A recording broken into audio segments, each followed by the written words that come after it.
in a world where sometimes people judge you before they I get. don't understand what Blake Lively's lawyers are doing. Did Blake Lively just lose her Hollywood crown to Justin Baldoni? The courtroom showdown that had all of Tinseltown buzzing has finally concluded, and the fallout is staggering. Every bit of dirty laundry came out in that trial, exposing secrets Blake's team hoped would stay hidden. Meanwhile, Justin, the underdog, managed to pull off a jaw-dropping victory. From explosive evidence to shocking courtroom moments, we've got the full scoop on what left Blake's lawyers scrambling and the judge completely stunned. You won't want to miss this. At this point in time, it's too early to tell who's the legal frontrunner. I've long sort of held the view on this case that it's a PR battle disguised as a lawsuit. So in that sense, who's ever winning the PR war is winning the lawsuit, if that makes sense. So I think Baldoni's got a big lead right now in terms of the PR, and he's doing a really good job of, he's shifted the narrative and he's actually shown receipts, which people are latching onto and say, look, they've got good, solid data backing what he says, and all does not appear as lively as presented it to be, and that sort of thing. So I think he's ahead in the PR campaign. Is in the terms of legal action, it's really too early to tell because they just got past the initial status conference. They're going to go into a few months of aggressive discovery, and then I think you're going to start to see things leak about what they learn in discovery, and you're going to get a feel whether there's any ticking time bombs out there, whether there's any big issues that we haven't seen yet. But what's rare about this case, is I think that we have seen way more evidence in these complaints because it's been a PR feud. We've seen way more evidence than we would typically see in a lawsuit. You don't typically get 200 plus page complaints in a lawsuit. Do you think that's like the new norm now? Do you think that's going to become what most celebrities and people want now or expect of like, hey, we got to put out in these lawsuits, there's too many people online, that's the new media? Or do you think people are going to learn from this? Wow, this really blew up in the celebrities' faces. What do you think the long-term effects of all of that evidence in the lawsuits will be? Yeah, I think you're going to see this become the new norm because it's been so effective, right? If you think like in the Depp v. Heard, you have to wait until the trial happens years after the complaint before you tell the whole story, and everybody waits. And a lot of people probably drop off in the meantime. But now I think people are seeing a trend where you say, look, you've got a dispute that's out there. People are talking about it. People are interested in it. And you have a chance while their interest is piqued and you've got a big audience to tell the entire story that you would tell at trial. And I think what Friedman did was excellent because he got it all out there. Now, I think Lively got it out there before him and he had responding to it. So they're both doing the same PR, and it's going to be a tug of war on public opinion. But these are two people who are really trying to win that PR battle. And I think you're going to see this become the new norm for future interviews. Remember when Blake Lively was America's sweetheart? Well, she just turned Hollywood upside down with a move nobody saw coming. The Gossip Girl star dropped a bombshell lawsuit on Justin Baldoni, and trust me, it's juicier than any script she's ever read. Blake's legal team came out swinging, armed with evidence that left jaws on the floor. Secret recordings, eyewitness accounts from set, and leaked texts painted a pretty damning picture of Justin. Let's just say these weren't messages you'd want your grandma to see. Industry insiders were practically writing Justin's career obituary. Who could stand up to Blake's star power and the powerhouse legal team she assembled? It was David versus Goliath, except Goliath wore Louboutin heels and had paparazzi trailing her every move. But here's where it gets interesting.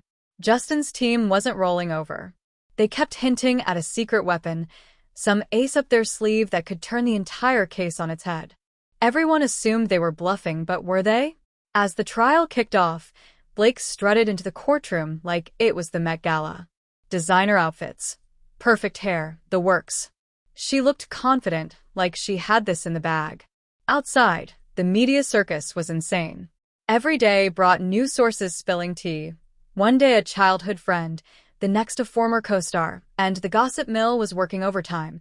Just when everyone thought Blake had the case locked down tighter than her skincare routine, Justin's team dropped their first bombshell, and it was a doozy.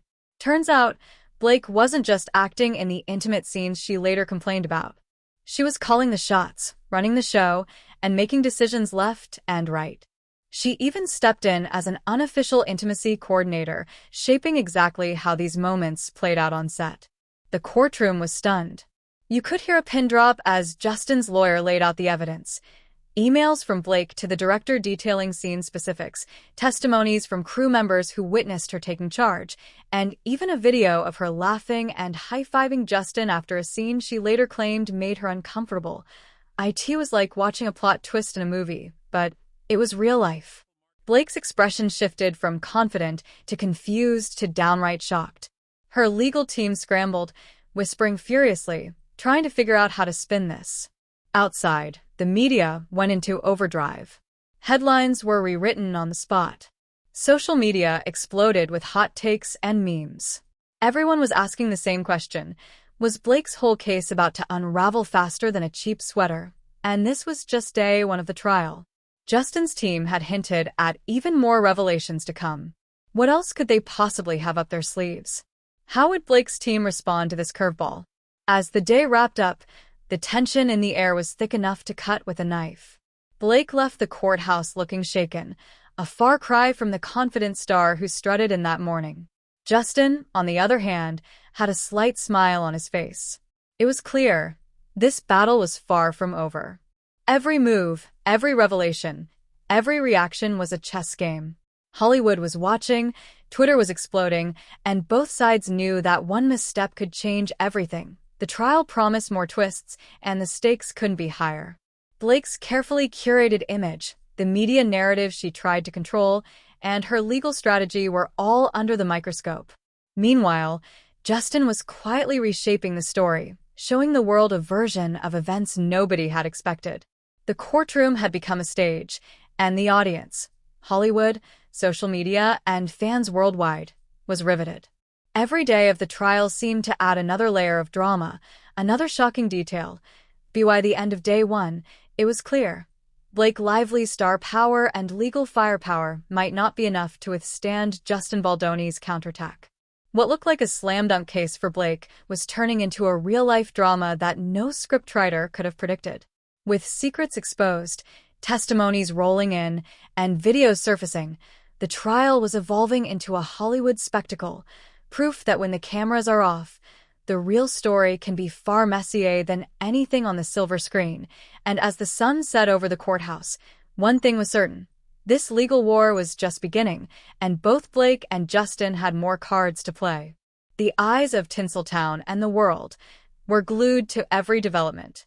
Every text, every testimony, every tiny slip could decide the fate of reputations, careers, and maybe even the Hollywood fairy tale everyone thought they knew. I can't even believe it. Now, this may have been some legal tactic that her team was just trying to do to delay, maybe. And clearly, Justin's legal team wisely decided to call it out because it adds and goes to the image that Blake is seen as, which is entitled and completely out of her mind.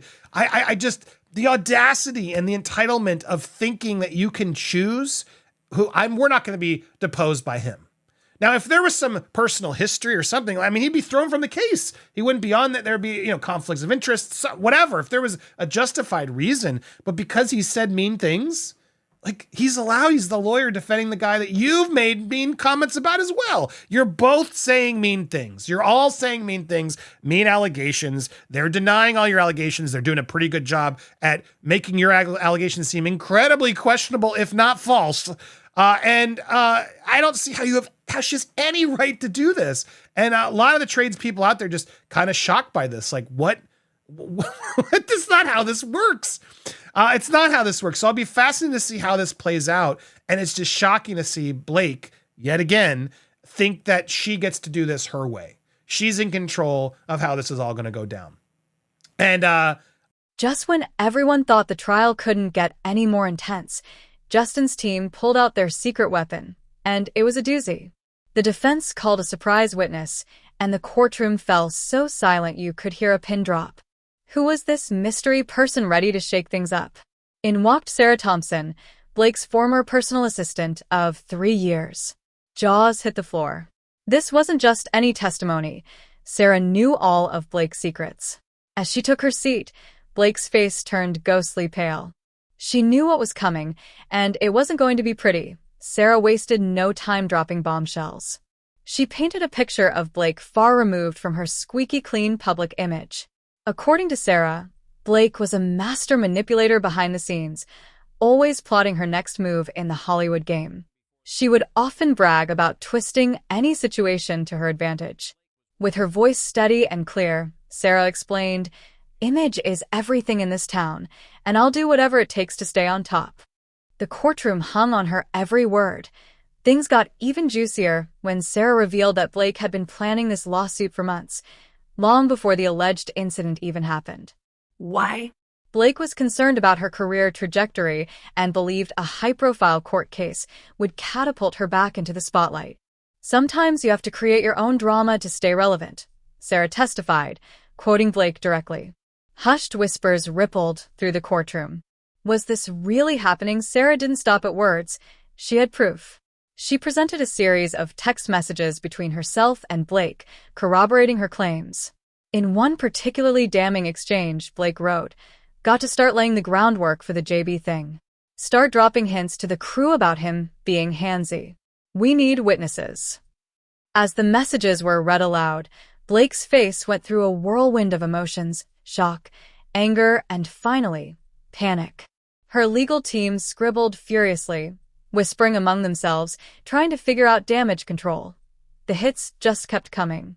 Sarah revealed that Blake had instructed her to edit video footage from the set, cutting out parts that showed her laughing and joking with Justin between takes. She wanted it to appear as though she had been uncomfortable the entire time, but according to Sarah, the actual atmosphere on set had been professional and friendly. The judge's eyebrows nearly touched the ceiling, and even seasoned reporters looked stunned. This wasn't just a plot twist. It was a complete 180 from everything previously believed about the case. If that weren't enough, Sarah dropped a final bombshell. Blake had confided in her about the real reason for targeting Justin. Apparently, Blake had grown jealous of Justin's rising star in Hollywood and saw him as a threat to her own career. "Justin's getting too big for his britches. Someone needs to take him down a peg," Sarah testified. Her words hung in the air like a heavy cloud. The courtroom erupted in murmurs and typing fingers as reporters raced to be the first to break the explosive story. Blake's team looked like they had been hit by a truck, scrambling to strategize, while Justin sat with a mixture of relief and disbelief. Sarah's testimony had flipped the entire narrative on its head. What began as a seemingly straightforward lawsuit had morphed into a tangled web of Hollywood politics, career maneuvering, and alleged deception. The stakes had just skyrocketed. Every angle of the case was now under scrutiny. Blake's public image, her legal strategy, and her credibility were facing serious challenges. Justin, meanwhile, seemed to gain momentum, his underdog status amplified by the bombshell testimony. The courtroom was no longer just a legal battlefield. It was a stage where Hollywood's behind-the-scenes maneuvers were exposed in real time. By the end of the day, it was clear that this trial was far from over. Every revelation shifted the balance. Every text, every email, and every witness statement could alter the outcome. Blake's carefully curated persona was under siege, and Justin's legal team had seized control of the narrative. The trial had become more than a legal dispute. It was a window into the calculated, competitive, and sometimes ruthless world of Hollywood. As Sarah's testimony concluded, the message was undeniable. This case was no longer about a single incident. It had evolved into a high-stakes drama of power, jealousy, and manipulation, and the fallout was only beginning.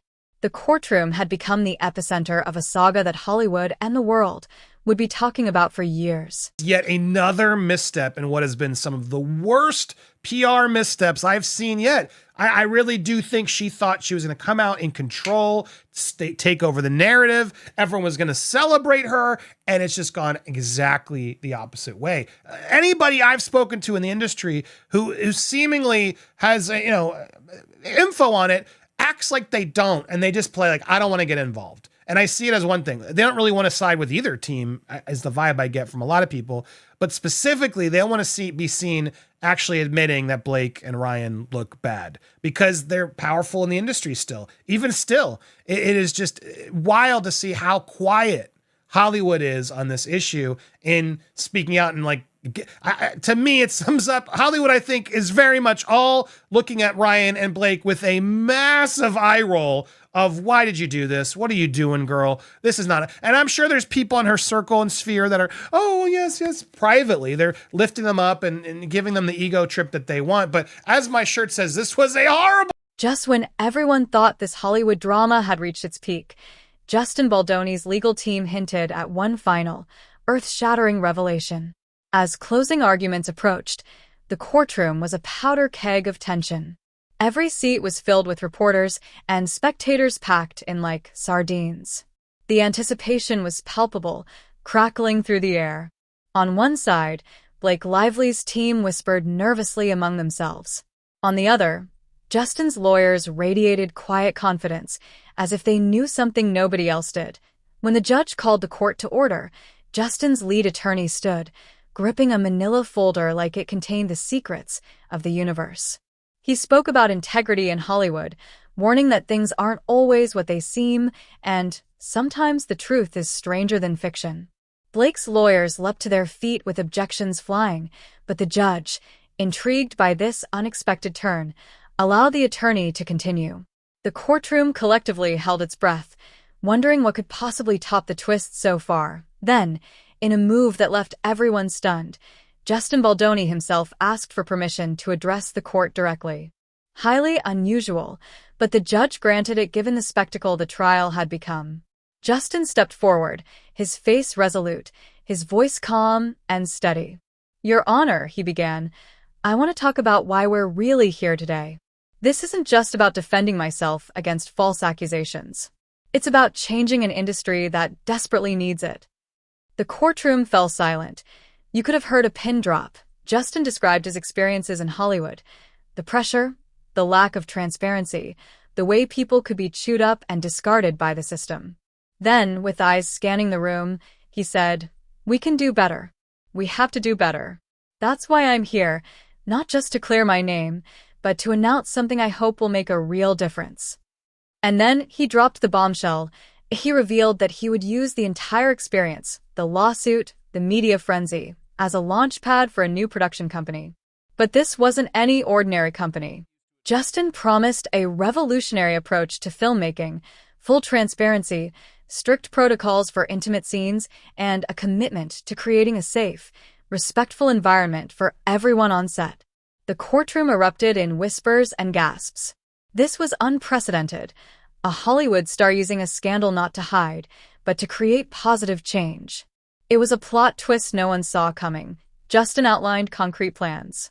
The company would work with industry experts to develop best practices, implement rigorous guidelines for sensitive scenes, and prioritize open communication and accountability at every production level. "We're not just talking about preventing scandals," he said. "We're talking about fundamentally changing how movies and TV shows are made. It's time for Hollywood to step into the 21st century when it comes to ethics and responsibility." As he finished, the energy in the room shifted. Even some of Blake's supporters were nodding along. This was no longer just a court case. It was potentially an industry-wide revolution. The judge, clearly impressed, called for a brief recess. When the court reconvened, the verdict came swiftly. In light of all the evidence and Justin's demonstrated commitment to reform, the case was dismissed. As the gavel fell, chaos erupted. Reporters scrambled for their phones, desperate to break the news. Blake's team huddled together, visibly shell-shocked. Meanwhile, Justin stood tall, no longer just an actor defending himself, but a newly minted Hollywood power player with a mission for change. The courtroom was buzzing, not just with the end of the trial, but with the promise of a new era, where accountability, ethics, and transparency might finally take center stage in Tinseltown. Canceled according to Hollywood Reporter, but just so we understand, he's lost all his gigs. He's desperately trying to get something out there. And he was, it was something that he was hoping to use. In fact, there was a text to his PR team on August 18th, suggesting that he'd share the news that he would next direct Pac-Man, something he hoped would help him move towards that future goal. But Pac-Man, which he's been developing since 2022, may no longer be in his future. It's among the latest a trio of projects that are now in doubt as this friction with Lively happens. Sources close to Baldoni have said he lost 3 jobs and hundreds of millions of dollars. amid these legal issues, which began with the complaint, etc. And obviously WME dropping him, which Wayfair relied on to help package their own projects as well as third-party films to finance as executive producers. Everything they were doing has went out the window. So it's no surprise that they're coming out hard. They're coming out aggressively and hard because everything's on the line. They could lose it all. And apparently, according to them and the evidence I'm seeing, she's not telling the full truth. So, it's as they do say, it's unclear what other projects were lost. I see it as actually encouraging because, it seems like everyone's just sort of on pause. They're all sort of trying to figure out how is the dust going to settle, is sort of how they say in this as well. The outfit has had deep pockets, Wayfair as a company. So Hollywood is the kind of place that you can be the absolute worst. Everyone goes, distance away. But then as the dust settles, if you got money, they'll all come crawling back and say, hey, how you doing now? They're only loyal when they need you. And if you're worth something, that's Hollywood for you. And to Wayfair, because of the billionaire investor who's now thankfully helping Justin defend himself, which most people wouldn't be able to have the means to do, which I think Blake and Ryan thought they were just going to stomp on Justin. Look, there's a lot of stuff in here that they want to, defend themselves and get their work back. So yeah, it's fascinating to read all this, and it's troubling to see that he may be losing these projects, all because of these allegations. And now to add it even worse, she's out there saying, well, I'm not going to get deposed by him. It'll be someone else. I won't do it with him. I don't like him. He's been mean. Doesn't work that way in a lawsuit. And now I'm very excited to see. I wish these would be televised. This court case has ripped the glittery veil off Hollywood, exposing a seedy underbelly that's long been hiding in plain sight. It's no longer just about Blake Lively and Justin Baldoni. This bombshell has sent shockwaves through Tinseltown, and the aftershocks are only beginning. How many other stars are currently quaking in their Louboutins? Who will be the next to fall from grace? And more importantly, who will rise from the ashes of this scandal? One thing is clear, Hollywood's power dynamics are shifting faster than a starlet changes loyalties. The old guard is trembling, and a new era of accountability may finally be dawning. But don't think for a second that this is the conclusion. Oh no, readers. This is only the beginning of an entirely new chapter of drama, and trust us, you won't want to miss a single, juicy detail of the chaos, revelations, and fallout that are about to unfold across the industry.